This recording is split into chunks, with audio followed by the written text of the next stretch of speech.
Welcome to another episode of the RAG podcast. And for those of you who don't know, the RAG stands for Recruitment Agency Growth. Since early 2019, I've been interviewing the most successful and innovative recruitment owners to learn how they rose to the top of their game. In season 7, I'm going to be having raw, authentic, and insightful conversations with agency owners, entrepreneurs, leaders, people across the industry. And I want to be learning about their ambitions, what's happening behind the scenes in their agencies today, and their plans to navigate difficult market conditions. I'll be bringing you the latest and greatest recruitment stories every single week on Wednesdays at noon across multiple platforms. Stay tuned. Hello, and welcome back to the RAG podcast. On this week's show, I've decided to completely pause the schedule, and I want to remember the amazing Ryan McCabe, who sadly lost his life this week. I really don't have words to describe how amazing Ryan was. I personally didn't know him that well, but we had great interactions. We spoke semi-regularly about our businesses. He was one of the first to sponsor the RAG podcast, Take a Chance on Me, and he was a guest on the show twice. At the beginning of lockdown, and then later in May 2020, he featured. And there's been so many posts online, so many people talking about Ryan this week due to the sudden tragedy that we've all experienced. And I felt it was the right thing to do to remember Ryan by replaying the episode that we did in May 2020. 4 years ago, just over 4 years ago, Ryan says how he's 30 years old and talks about Odro and the business going into the pandemic. And he tells us the story of how he became the CEO. He wasn't the original founder, but he took the platform on and changed the direction. He gives so much advice and wisdom and talks about his family and his kids so passionately. And yeah, I hope this is received well. I hope people enjoy listening to Ryan and remembering how amazing he was.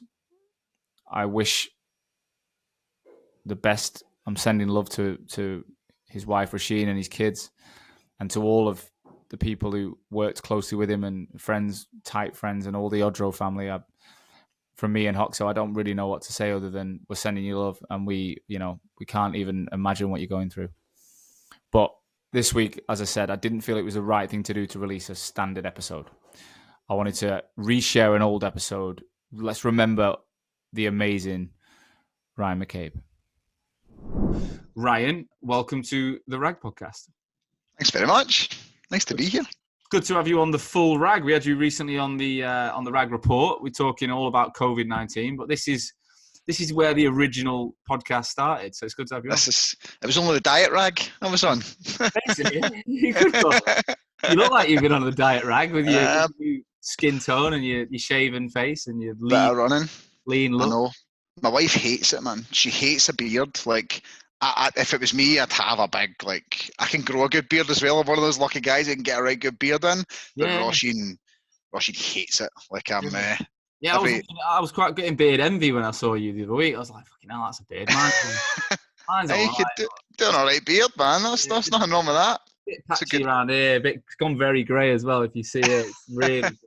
Oh well. I found that from my quarantine haircut as well. So I needed a haircut before we went into lockdown, but I found out that I was just cutting grey hairs off. Really? So either COVID has caused grey hairs, or it's just I've been cutting them off.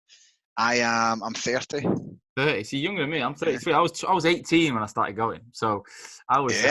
I was at uni. It was the year I went to uni, just before in the summer when I turned 18. I was looking in the mirror, and I always had a blonde patch of hair because my hair was blonde as a kid, and then it went dark, and I went jet black when I was like 16, and I had this blonde patch that never changed. But then it felt like it was growing. I was like, it's not. And then I always knew my dad dyed his hair when I was a kid. My dad was a footballer. He played for Everton. Right. He used to dye his hair till he was about 40. So I always knew that. I knew it was in the genes, but I didn't think about it. And then, when I got to uni, people everywhere just kept saying, "Are you going great? You're going great." And I'm fucking hell. When I met my wife in 2014, and I used to put this stuff in it when I was a recruiter. And she was like, I met her on Tinder. She's like, you look a bit different. I was like, what do you mean? She goes, your hair doesn't look quite the same colour as on your pictures. I was like, really? And then Who that little me? I was like, no. And then second or third day, she went, fucking hell, your hair looks green in the light. And I was like, oh. She said, what are you doing? I told her, and then she forced me to wash it out, and then I've been grey ever since. So you're Yeah. doing much better than me, mate. Good man. But look, Ryan, I've done you an intro. I can never do it justice. And I think a lot of people know who you are, but for those that don't, I don't think that many people know the full story of Odro and you personally. So, look, just give us an overview of who you are right now and what you do. Okay, my name's Ryan McCabe. I'm the Chief Executive of Odro. We are UK's leading video interview platform and video engagement platform for recruiters. So my job kind of right now is it's just to make sure that the leadership team have everything they need to do what they do really well. So Yeah. we're in Right. So growth mode right now. look, we'll get more into where Odro are now later on and what you do. Right. So let's go back. So tell us the story before Odro for you. What were you up to? Um, I'm a mechanical engineer to trade. So I'm a qualified mechanical engineer. I wasn't a very good one, because if I was, I would still be doing that, right? Yeah. So I qualified in it, and to be honest, I wasn't very good at it, but that was because I just didn't enjoy it. I didn't know that at the time, though. I left school and went straight into this sort of apprenticeship thing. So to become a mechanical engineer, it's like building services engineering. So I'm not like a world-class mechanical engineer. I'm the guy that would design like heating and ventilation and stuff.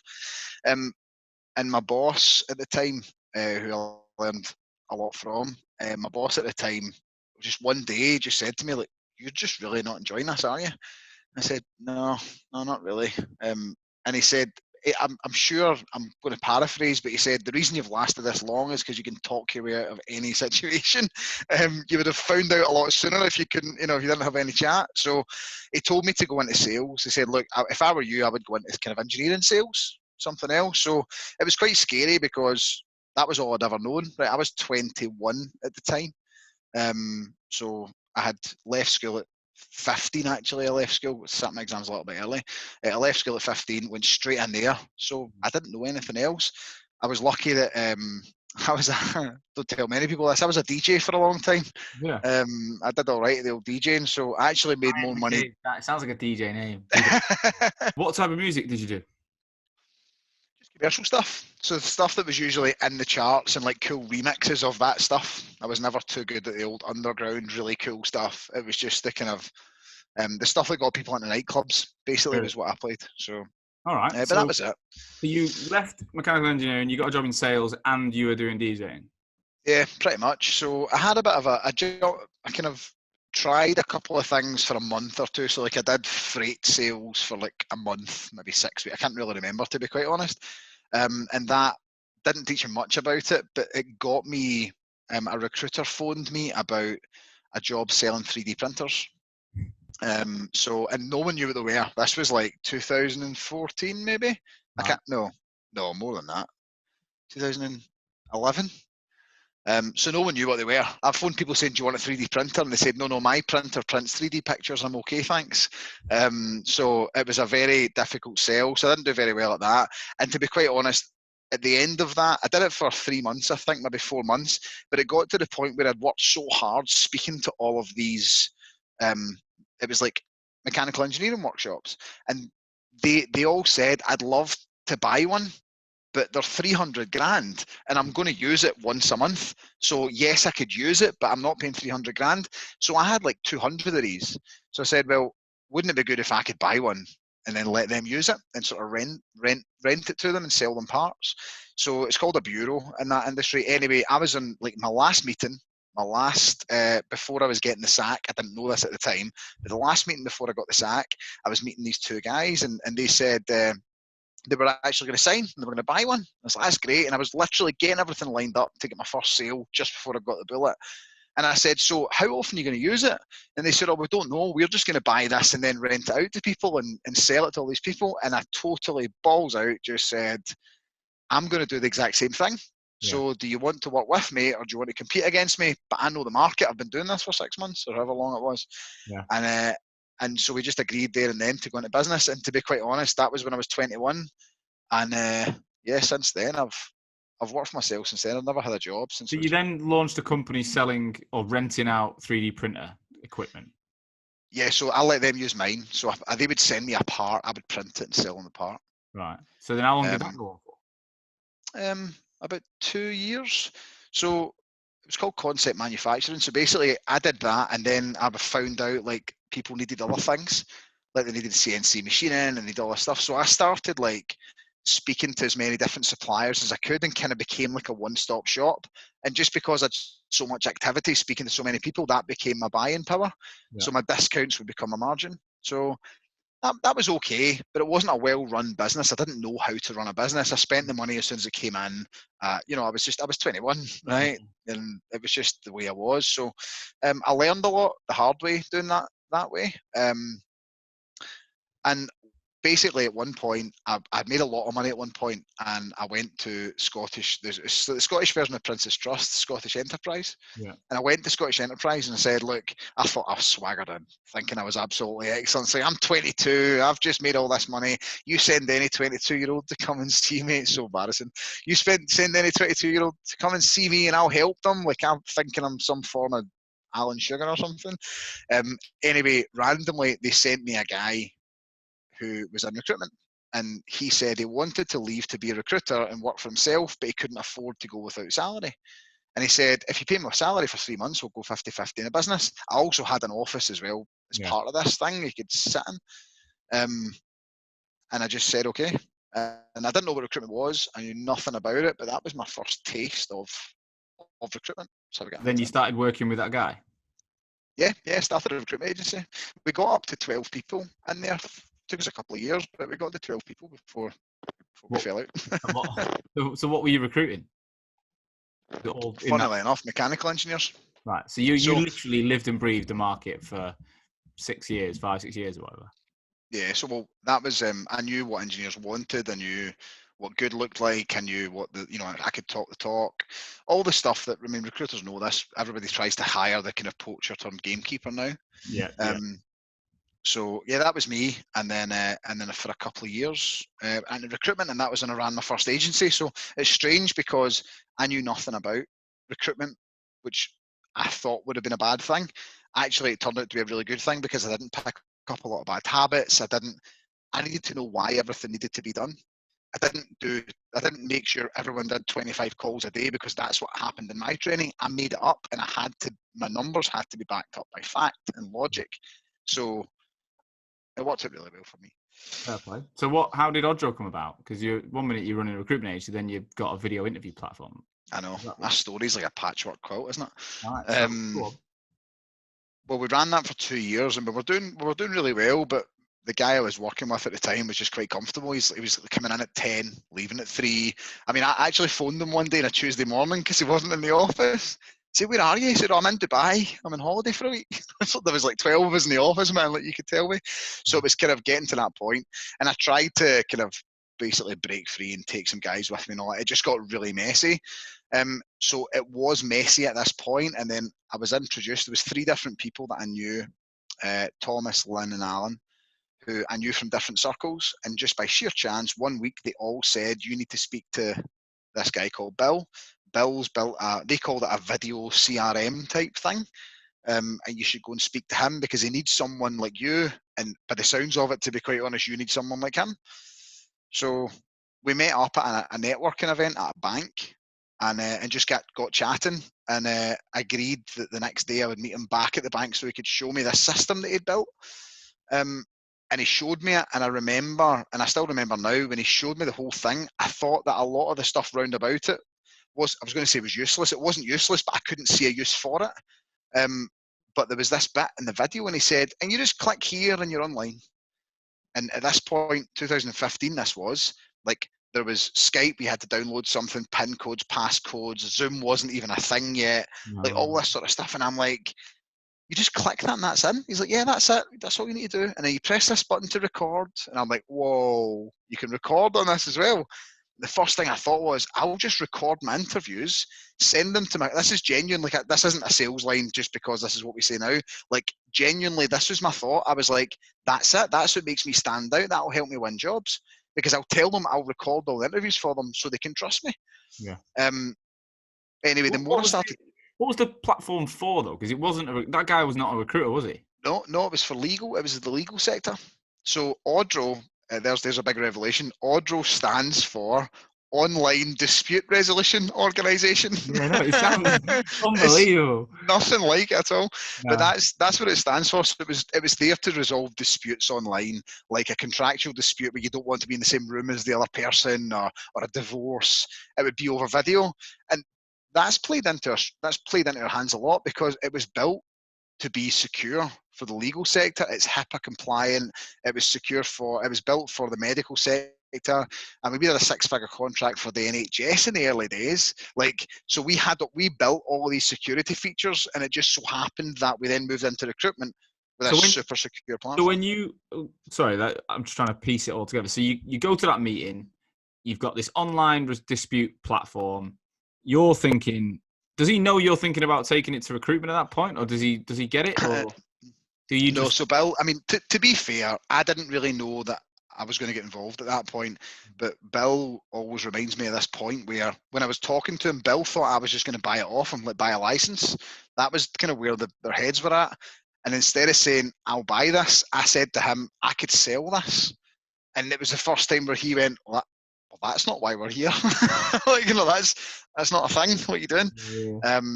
So I think we maybe jumped back and forth for about 2 weeks. And then we finally agreed to basically, sorry, I should mention, Bill didn't build the platform. It's my other business partner, Mark, who was the techie. So the story up until that point with Bill is that he wanted to build this thing. He'd been through some horrible legal battles with his old place.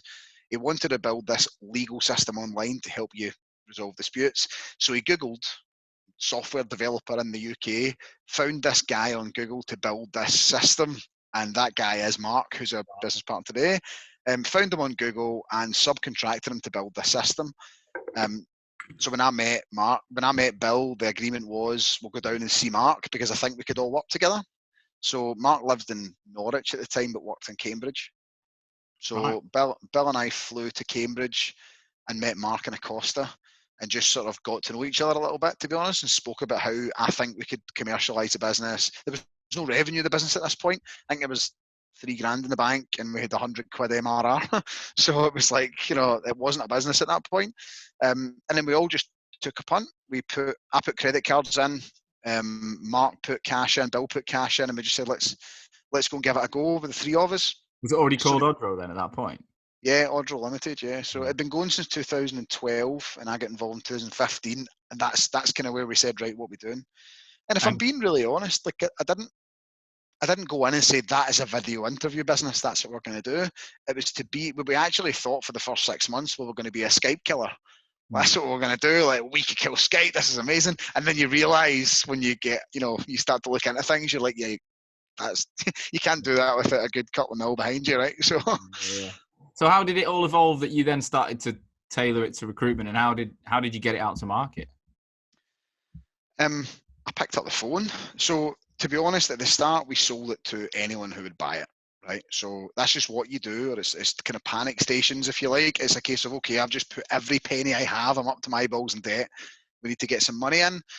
In the first 6 months, we sold it to accountants, sold it to the NHS, sold it to doctors, lawyers, and recruiters, and we were very much a video conferencing platform, which is good for us because we learned to be a tech platform first, a software business first, and then we learned how do you commercialize that. People think that's right or wrong, but and then I realized in the recruitment market that it was just so much better, well adopted. So we gave it to recruiters, and recruiters would use it all the time. What year did you start selling it to recruiters then? Well, we exclusively went to recruiters in 2016. But in 2015, we did have agencies on the books. So that was when I was like literally right in the mixer of recruitment, and I don't remember even thinking about using a video ever. No. I was in a market where we used to meet for coffees and lunches and beers because it was in the Lloyd's of London is in the city where the Gherkin is, and the office we had was 10 minutes walk. So there was no need, right? It was phone calls or go and meet people.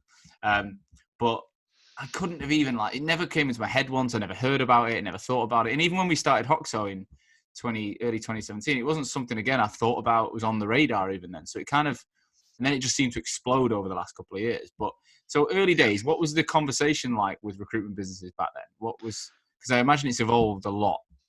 Yeah. The conversation was very much, why don't I just use Skype? It's free. Yeah. For probably up until about 2018, that was the conversation. But that was as much our fault as it was theirs, if you like, because the system really was at that point just an easier version of Skype. And we were charging 500 quid a month for an easier version of free Skype. It didn't cost me 500 quid a month worth of pain, right? So I'm not gonna switch it. So it was just, we managed to get a few, but not a lot. Yeah. But that was because the system, literally, you would click, it was still really easy to use. It was so slick, man. Like, it was so nice. You would get online, you would click it, you'd be online, it'd be great. And then you would record. When you stopped recording, it pasted the link in the chat window at the side. See, if you closed that room, we had no way of getting that back. Oh, really? So actually, like, we'd have someone, yeah, I've just interviewed someone for an hour and a half. I've just closed the room. Can you get me the recording? I'm like, no, I'm really sorry.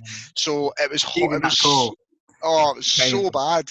I'm apologising to anyone listening that I did have that chat. That was years ago.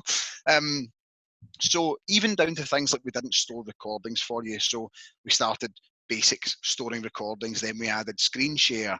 Then we added short lists where you could add the video and the document next to it. And so there was a lot of, it's come on leaps and bounds. We've spent millions on the system.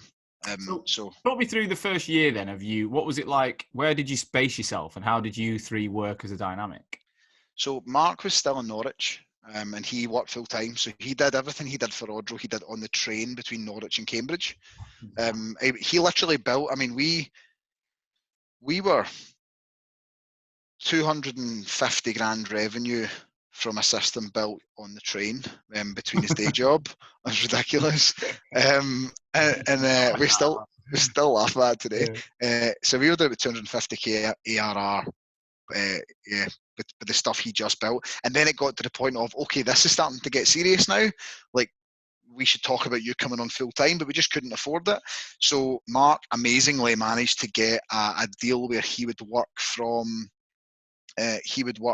2 days at Odro and 3 days he worked at the Cambridge University Press. So he then did part-time for both of us, and then we started getting a bit better.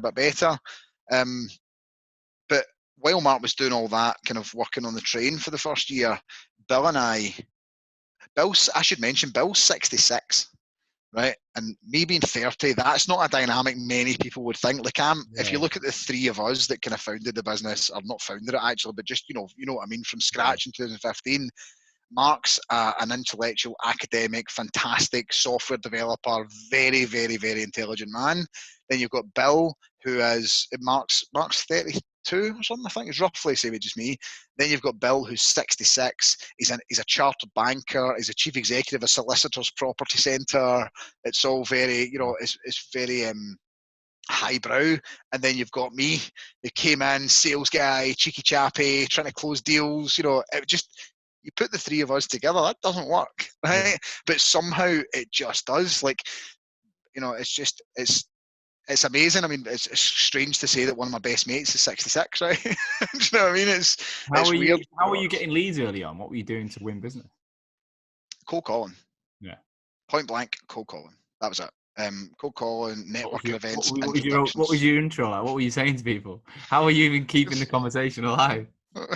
Can't even remember. I think I started with I take it you use Skype, like an assumptive close. Yeah. I take it you use Skype. Oh, nightmare, isn't it? I think that was my sort of sales pitch. Trying to get in a conversation. I would have been like, what are you talking about, man? Get off my phone. Yeah, love it. So how did it evolve then? Because I remember 2017, there was Dougie was the name I remember. Like, you and Dougie. It was me and Hisham when I hired Hisham, and it was you and Dougie. That's how it always felt. It was like a similar kind of vibe going on. And so when did he join, or how did the business start to grow? So I made Bill and I decided to work in a coffee shop for a month, turn up at the coffee shop 9 o'clock in the morning, leave at 5 at night just to make sure we could work together. And then we said, yes, it's working together, let's get an office. And we got this sort of 4-seater office. I got a couple of people in, it didn't work out. That was probably more me than them, to be quite honest. And then we moved to a bigger office, and at that point we'd kind of committed to growing. And I said, I need to go and find someone who's really going to grab it, just grab it and run with it. So we went out to the market, and actually from my recruitment days, I interviewed Dougie to come and be a recruitment consultant for me. And I remember sitting across from him going, he's good, man. Like, I think he was maybe 19 at the time. And I'm like, he's hungry. He's got something. He carries himself well. Couldn't believe his age. And then I offered him a job, and he said, absolutely not. I'm working for a 60-man agency. I ain't coming to you in your back office. So anyway, he messaged me on LinkedIn and said, I want to talk to you about these sales jobs you're advertising. And I replied back to him and said, no, I'm not using recruiters. And he was like, no, no, I'd like you to consider me. So I met him, and I knew very quickly that, I mean, Dougie's awesome. He's grown into be a senior, a key member of the senior leadership team. But yeah, he was just you and him then on the sales side yeah. So it was me and him. Eventually, ended up it was just us, and it was a case of wipe the slate clean. Let's just go after recruiters. But hiring Dougie was the decision to say, we're going for a recruitment market. Like, that's it. We are going nowhere else. We changed the website.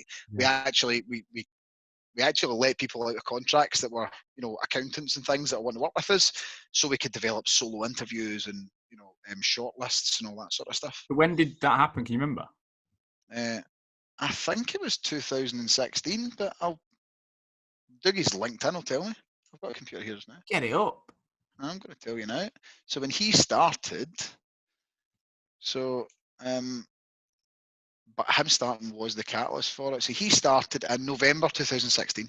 Right, yeah. So that was 4 months before Hoxo started. So I remember that really well, that period. So you hired Dougie, and then you start to focus on the recruitment market. And how did that start to take off? What was the... Didn't bill for his first 4 months, if you're listening. Yeah, maybe 3 months. I think he didn't bill for 3 months. It was hard. It didn't click at all. I remember us celebrating if we got £1,000 MRR as a good sales month, right? It was bad. So we didn't know what good looked like then, right enough. So so it was a slow build, if you know what I mean. But if I can be really honest, LinkedIn and doing videos on LinkedIn and what you guys do, genuinely, personal brand, all that sort of stuff, that's what let us punch above our weight. That's what got us in front of the right people, so that when we did make the cold calls, people would say, oh, you're the guy for LinkedIn, you're that Scottish guy who makes the LinkedIn videos. And that was one of the pulls for Dougie to come in. I'd said, look, you come in, I'm not going to do all the videos and make it the Ryan McCabe show.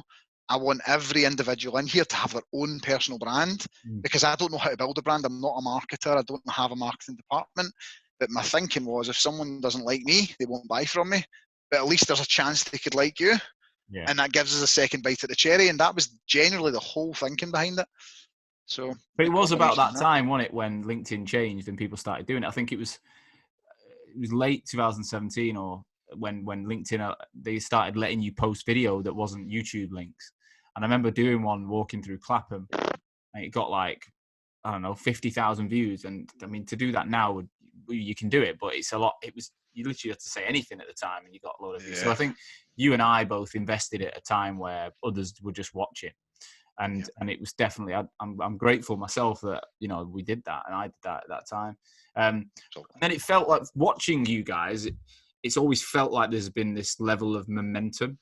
Like, it's always felt like, you're just non-stop. There's video, it's fucking deals, it's new products. It feels like there's a pace to what you're doing. Yeah. What's it really like behind the scenes, though? But let's go back to say that when that first year with Dougie, even I remember your videos, I remember the content.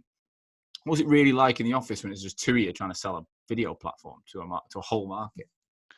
I don't, if I'm being really honest, I don't really remember much about it just being the two of us, because remember, we had developers, we had Vic and Mark and Bill in it. Well, that was at one point, it was the five of us in the office. It takes a special type of person to have that attitude and that buzz, even on calls, like to get on the phone and get deals in. Like, Dougie's first day, for example, right? We hadn't hired many people in life. And Dougie's first day, we didn't forgot to order the phone. So we forgot to order the desk phone. So he turned up and he's like, what do I do? So I'm like, change your LinkedIn, get comfortable, just buying myself an extra day until the phone tops up.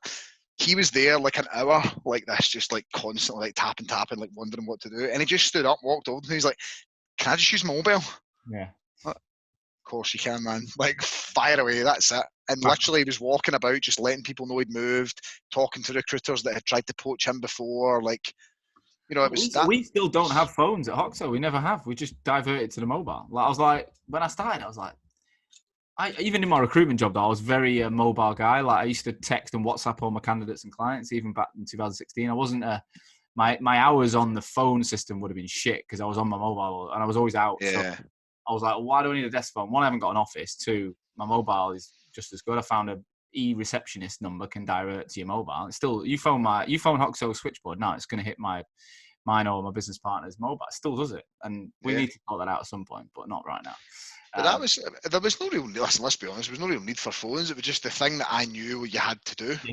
I need an office phone, so phone the IT guy and say, can you get me an office phone? Like, there was no real knowledge behind it if you could do diverts. And how did your client base grow that year once you had more than just you selling? Not very well. Like, it wasn't like a silver bullet. It wasn't like, Dougie came in and we hired more and more and more and more. It was linear. Like, it was still a slog. It was still hard. We tried to do it through partnerships. Like, I drove down to Stockport to meet Volcanic, Darren at Volcanic before they were. I think they did 20 people or something like that. And I drove down there to talk to them about partnering and selling. And it doesn't work because people don't want to sell your stuff. They want to sell their own. And if there's an introduction, they're fine, but you're going to focus on your own stuff. Yeah. So we made a lot of mistakes that way.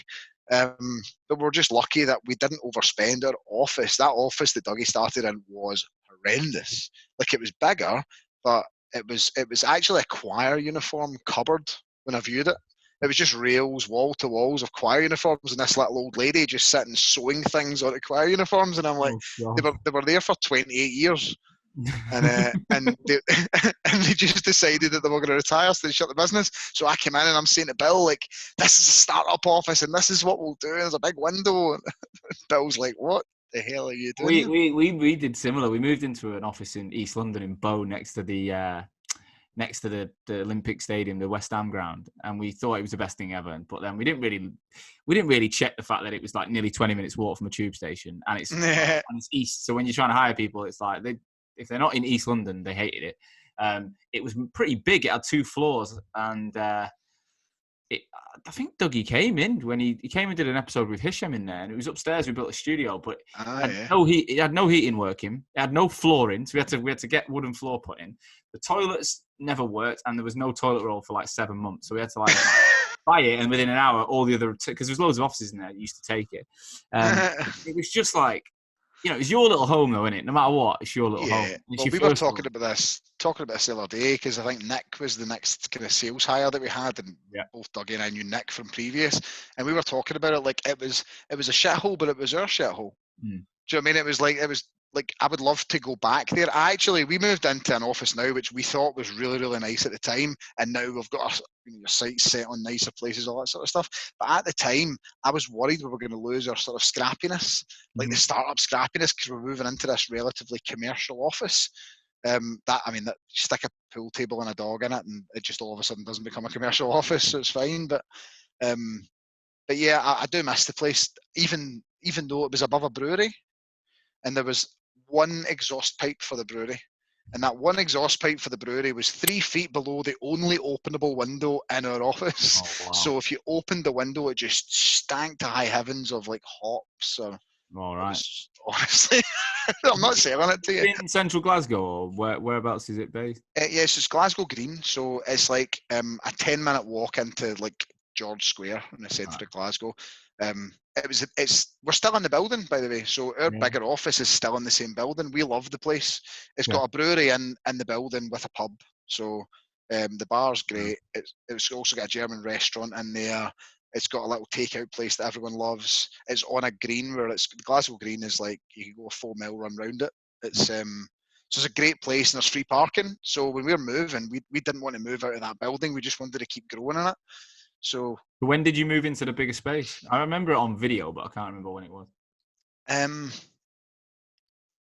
October 18, we moved into that kind of bigger space. And that was to let us get to, we said that we reckon we can fit 20 people in that office. And when we went into lockdown, we had 31 in the same office. How have you managed that? Smaller desks. The opposite of social distancing. You are. Yeah, literally, there's no social distance. So by the way, the office is locked. We don't have anyone in it. But that was genuinely, we had 1.6. I'm actually on one right now. 1.6 meter wide desks from IKEA. And then I worked out that if I got 1,100 wide desks, so 1.1 meter desks, I get an extra 8 people in. So we did that. When did you realize, like, I mean, I know you got excited about the whole Skype thing, and then it sounds like you've had a tough bit. Once you got the realization that, you're not Skype, you're good, but you have got an opportunity to be quite dominant in our market. When did you realize you were really onto something? When did you realize you were like, there's some real big plans here? It wasn't. So a lot of people say it's when they got the big deal. When you get a big deal and you go, yeah, that's it. But for me, it was more when we started to see regular volume of people saying yes. So instead of closing 1 deal a month, we started closing 3, and then it started to becoming 4. And before we're between 20 and 40 deals a month that will close. And it's that momentum that you realise, wait a minute, more people are saying yes. There must be something in this. But it was Cast UK, in fact. Cast UK came back to us once and said, like, we're selling more retainers with us than we've ever sold. And I'm like we'd sold a handful of retainers, and 30% of the revenue after Odro came from retainers, and every retainer had Odro in it. So that started getting us thinking as to why it was working, is because people were using it as a value add. So they were saying, use me exclusively and I'll do this extra bit for you, because a lot of recruiters don't realise that a recruiter in a business, it rarely knows the difference between their contingent offering, their exclusive offering, their retained offering. No one's ever wrote it down. They just say, give me exclusive, why? I'll do it cheaper. Or give me exclusive, why? I'll work harder. Like, it's a horrible way to get into it. So they writing down what you do for each service allowed us to slot in, and clients loved it. So it's like advertising your offer, isn't it? That's exactly what it is. Do you think nowadays, is it as big a USP as it was back then? Like, to be able, for a recruitment agency to say, I've got video technology, is it as big a USP, or is it becoming more mainstream now? It's not it's not a USP, but it is certainly a differentiator. So the thing that people now have to do is how they use video. So it's past the point of, that adoption curve. It's past the point of early adopters. I wouldn't say it is mainstream, but I would say it's more, you should have it. It's more a should have. If you don't have it, there can be questions asked now. Yeah. Especially with coronavirus, right? Like, if you don't have the ability to conduct and manage a video interview process, you can't do your job properly. So that we're kind of out of that chasm now, but we're into more of a, how do you use video? How can the way you use video help me? And that's where our knowledge and stuff like that started to play a big part. I mean, we didn't have a customer success department a year ago. Now we've got 6 people in customer success they have a proper process. Thousands of calls a week go out to users. How are you using it? Can we help you with this? Help you with this? They learn so much from that. So that was a big. So it's not only like you say, get on. Early days, it was get on board with video. I felt like you were similar to me, where it was all about education. Why you need video. Whereas now it's like that's become the given. Even if you look at marketing with COVID, I mean, I feel like in 8 weeks, it's gone from being, content and marketing. People knew that it was on the agenda, but now they're like, fuck, like they've really obviously not got a brand here, or I've really not been investing in this. And now I don't know if it's the kind of fear of competition, but people are just screaming like, I really need to improve the branding. Even the academy I've launched has gone down so well already. And it's like, it's crazy how many people are seeing this. But I imagine yours is even more so that it's the done thing now, but it's how, like you say, how we use it. Talk to us about that. Was it the Adecco deal you did? I remember when you made a noise about, you did like a big deal, and for you it was like, this is a game changer. Yeah. How did all that? How did that come about? The enterprise sale piece. So we didn't do enterprise sales at all until last year. At all, because, and I purposely see, when someone said to me, we've got a 5,000 user deal and we can get you in, I just would not get me excited at all, because I knew that it would take 2 years to close them. It would take full time 2 years to close them, and see, after 2 years they could still say no. And I didn't need money in 2 years. I needed money at the end of the month. I had rent to pay. So I genuinely, I mean, at some point I said no. I took myself out of 2 big deals early on, just because I knew we didn't want to ruin our name. So, but Adecco was 18 months in the making before we closed them, almost to the day, actually, because we did a recap of the process to help procurement. But yeah, it was that was a great turning point for us, because Adecco by revenue are the biggest agency in the UK, and for them to decide every recruiter in Adecco needed Odro in their toolkit was good validation for us, because we weren't. I mean, it wasn't a shall we buy Odro. Adecco said we need video. Yeah, they checked out everyone, and they put everyone through the ringer, and then they arrived at Odro being the best solution for them, and that was great validation for us, and also great validation for the market, for me personally, because I'm saying, well, if the biggest guy's doing it, the top 10, I don't know the exact number, so please don't quote me on these numbers, I have heard, and it would make sense for this to be true, that the top 10 recruitment agencies in the UK employ 30% of the market in the UK. So if that is the case, then the vast majority of the market is now going to start moving to needing something. And if we position ourselves as the number one, which we have done, that puts us in best stead to actually grow. So the other 9, have you got links into them now, or is that part We've of the got, I believe we've got 4 of the top 10 in the UK at the moment. We'd love to work with everyone. We'd love to have a seat at the table with them all, but we've only got 31 people, so we can't get there all the time. But I would love to. So how has your role changed? So we're going back again, you and Dougie on the ground. Now you've got 31 staff, you've got technical, you've got sales, you've got customer service, you've got customer success. What's your actual day-to-day like as a leader of a bigger business now? My day-to-day is checking in that the leadership team need me, or what they need from me. And then just overall, realistically, my job is making sure that the business has enough money to hire the right people. That's my job. So if they have enough money to hire the right people and we know how to do both, we'll just keep growing. That's it's quite difficult, if I'm being really honest. It's quite difficult to transition into being. I'm an operator. I'm a guy that gets in. I was the sales guy. I was the number one sales guy for so long, and I had to say I wasn't taking that demo. See, when that good demo came in, the good request came in, I'm like, oh, here we go. There had to come a day where I had to give that to Dougie, for example. Did you do the Adecco deal, or did you pass that one on? I did the Adecco deal, but that was because you had to take that one. All right. The sales guy's still there somewhere. But the thing is, I see the Adecco deal, but I was not involved in Robert Walters or Kelly Services at all.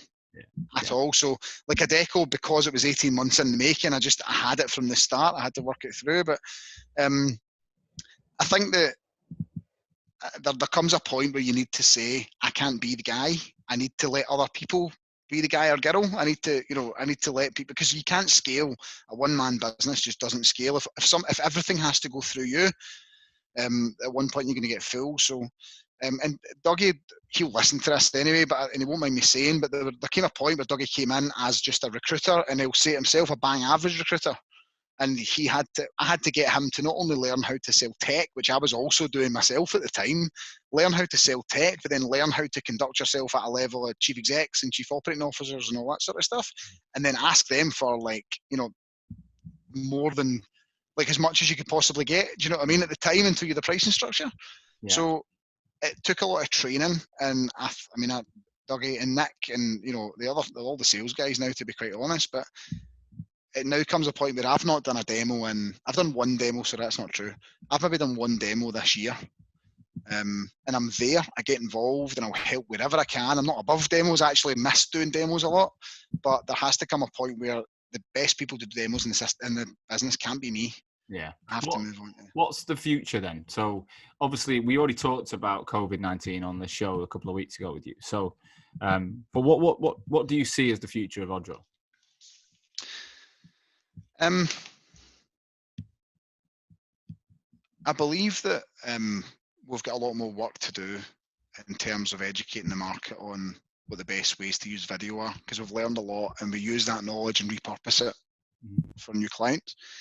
So I think we've still got a lot to do. I know we're number one in the UK just now, but the number one in the US and Australia is exactly what we want. I think that we will internationalise really quickly. We'll mobilise an international team. We've got a couple of ideas on that. I think our enterprise strategies is starting to bear fruit, and we're starting to see bigger businesses. So we're starting to hire pods for big businesses that we work with. So I think we're in good shape right now to keep doing what we're doing really well.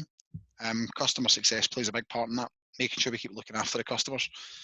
So depends what it looks like, but we just take it, we take it probably a quarter at a time.